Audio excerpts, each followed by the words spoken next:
The rain in the city didn't just fall, it blurred the world into a waterfall of color, painting of neon lights and gray pavement. Sienna sat in her usual corner booth at the Grand, a stylus flying across her tablet. She was in the zone, her curls tucked haphazardly into a silk scarf, a half-empty oat milk latte sitting cold beside her. Then the bell above the door chimed. She didn't have to look up to know it was him. He brought the scent of rain and expensive cedar wood with him every night at 11:15 p.m. Julian. He was all sharp angles and tailored overcoats, a man who looked like he belonged in a boardroom, yet here he was, night after night, sketching in a leather-bound notebook. Sienna felt his gaze before she heard his voice. "You're frowning at that layer again," he said. His voice was a low, smooth baritone that always made her hair on her arms stand up. She looked up, feigning annoyance. "It's a brand identity for a tech firm that has no identity, Julian. I'm allowed to frown." He stepped closer, leaning one hand on the edge of her table. The contrast was striking. Her warm, deep mahogany skin against the crisp white cuff of his shirt. He pointed to a curve in her design. "Try a 15-degree tilt. It'll give the movement you're looking for." Sienna arched her brow. "Are you giving me design notes now? Stick to your blueprints, architect." Julian chuckled, a rare, genuine sound that softened his guarded features. "I know a masterpiece when I see one, Sienna. Usually, I'm looking at the person creating it." The air between them changed. The hum of the espresso machine faded into the background, leaving only the sound of the rain against the glass and the sudden, heavy thrum of Sienna's heart. "Is that right?" she whispered, her bold confidence wavering just a fraction. Julian didn't pull away. Instead, he closed the distance by an inch, his blue-gray eyes searching hers. "I've been coming here for 3 weeks just to see if you'd notice the tilt of my head when I look at you. Clearly, I need to be more direct." He reached out, his fingers just barely brushing the back of her hand. It was a light touch, but it felt like a lightning strike. "Dinner," he said. "No blueprints, no tablets, just us." Sienna looked at his hand, then back up at him. A slow, playful smile spread across her face. 15-degree tilt, huh? Fine, but you're picking up the check. "Always," he whispered.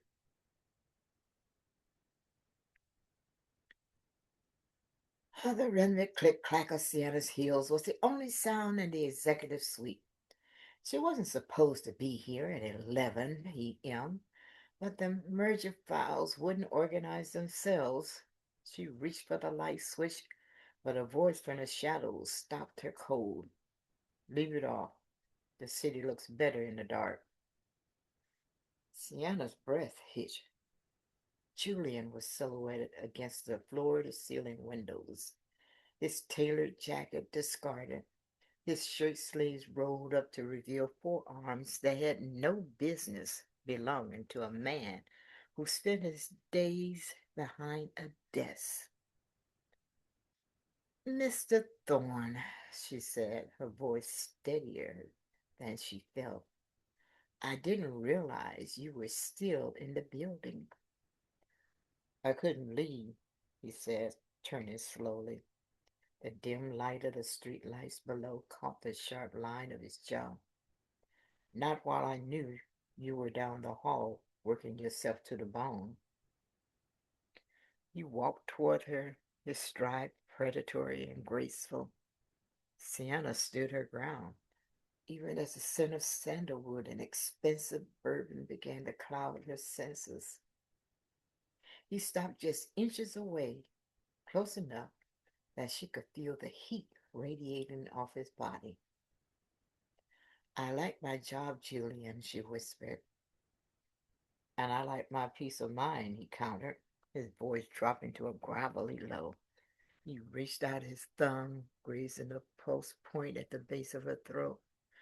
It was thrumming like a trapped bird, but I haven't heard a moment of peace since you walked into that boardroom 3 months ago in that red dress. Sienna's heart did a slow, heavy roll in her chest. She looked up at him, her dark eyes defiant despite the fire starting to spread through her veins. Is that right? And what exactly did that red dress do to your peace of mind? Julian's gaze darkened, dropping to her lips before snapping back to her eyes. He leaned in, his breath warm against her ear. It made me realize that I don't want a partner, Sienna. I want you. In every way a man can want a woman. Professional M, B, D, A, M, N, E, D. He didn't wait for an answer. His hand moved from her throat to the nape of her neck, his fingers tangling in her hair as he pulled her flush against him. The contact was electric, the soft curves of her body meeting the hard, unyielding lines of his. Julian, she whispered, half warning, half invitation. Tell me to stop, Sienna, he murmured against her lips, his grip tightening just enough to make her gasp.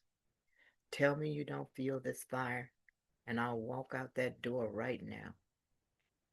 Sienna didn't tell him to stop. Instead, she reached up, her fingers sliding in his hair to pull him closer. Shut up, Julian, she whispered, and finish what you started. The kiss wasn't gentle. It was a collision, 3 months in the making. Julian's mouth was hungry, possessive, tasting of dark coffee and a desperation he had clearly been hiding behind his cool architect's exterior. Sienna groaned into the kiss, her hands abandoning his hair to grip his shoulders, pulling him even closer until there was no room left between them. He backed her up against the edge of the mahogany desk, his hand sliding down her back to lift her onto the polished surface. The scattered files she had been working on fluttered to the floor like autumn leaves forgotten. You have no idea, Julian murmured against her jaw, his voice vibrating through her entire body. He trailed a path of fire down her neck, his stubble grazing her skin in a way that made her toes curl. How many times I sat in that cafe watching you work, wondering if your skin was really as soft as it looked. Sienna tilted her head back, her eyes fluttering shut as she felt his hands find the hem of her silk blouse. You're a terrible stalker, Julian, she panted, her fingers fumbling with the button of his shirt. I'm a man who knows what he wants, he countered. He popped the final button of his shirt, revealing the hard, lean muscle of his chest. And I've wanted you since the first 15-degree tilt of your head. The rain outside intensified, a rhythmic drumming that masked the sound of their heavy breathing. Julia's hands were everywhere, mapping her curves, grounding her to the desk, making her feel like she was the only woman in the world. He caught her lower lip between his teeth, a playful stinging nip that made her arch toward him. This is going to complicate everything, Sienna whispered, her voice thick with desire as she finally felt the cool air of the office hit her skin. Julian leaned in, his eyes burning with a blue-gray fire that promised a very long night. Good. I'm tired of things being simple. I want complicated. I want mess as long as I have you. He leaned down again, his lips finding the hollow of her throat, and Sienna knew there was no going back. The deadline could wait. The merger could wait. Tonight, the only thing that mattered was the man between her knees and the fire he had finally let loose.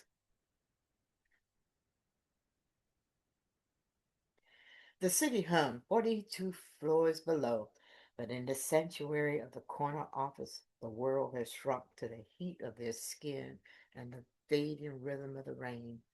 Julian rested his forehead against Sienna's, his breathing finally slowing, though his hand still held her waist as if he were afraid she might vanish with the storm clouds. I suppose this means the merger files won't be finished by morning, Sienna whispered, her voice husky and laced with a playful smirk. Julian pulled back just enough to look at her. The usual guarded architect was gone. In his place was a man who looked completely undone by the woman in front of him.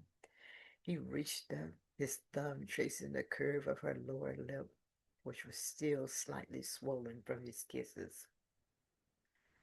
Let them wait, Julian said firmly. I spent my whole life building structures that are perfectly balanced, perfectly symmetrical. But tonight, he trailed off, a small, soft smile breaking through. Tonight, I realized I prefer the beautiful chaos of you. Sienna felt a warm bloom in her chest that had nothing to do with the temperature of the room. She reached out, sliding her hand over the ink dark hair on his chest, feeling the steady, heavy throb of his heart beneath her palm. Chaos, huh? You know, I'm going to hold you to that, Thorn. I'm not a woman who stays in the line. I'm counting on it, he murmured. He stood up, offering her his hand with a courtly grace that contrasted with the heat of the last hour. As Sienna stepped back from the desk, straightening her silk blouse, Julian reached into the pocket of his discarded jacket. He pulled out a small leather-bound notebook, the same one she had seen him carrying at the grind. He flipped to the last page and handed it to her. Sienna's breath caught. It wasn't a blueprint for a skyscraper or a bridge. It was a sketch of her. He had captured her exactly as she was that first night, head tilted, brows furrowed in concentration, a stray curl escaping her scarf. But at the bottom, in his sharp, precise handwriting, were four words: the architect's greatest muse. I wasn't just watching you, Sienna, he admitted, his voice dropping to that intimate baritone. I was memorizing you. I think I have been since the moment you looked up from your latte and told me to mind my own business. Sienna looked back down at the sketch the man had standing, the man held standing before her, a man who saw the art in her work and the fire in her soul. She realized then that the train wreck she expected her life to be after her loss wasn't happening. Instead, a new track was being laid, one that led somewhere she never expected to go.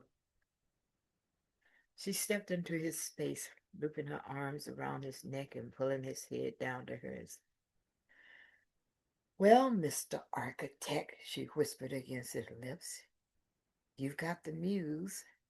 Now let's see what you can build with her. Julian smiled, closing the distance between them once more. The rain had stopped, and as the clouds parted, the first light of dawn was beginning to silver the edges of the city. The deadline had passed, but for Sienna and Julian, the real work, the beautiful, messy, permanent kind, was only just beginning.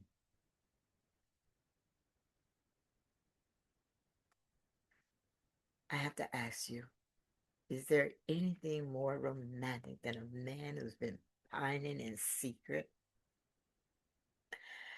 Let me know your thoughts in the comments. And don't forget to subscribe for the next story. And let's see what happened there. Until then, bye.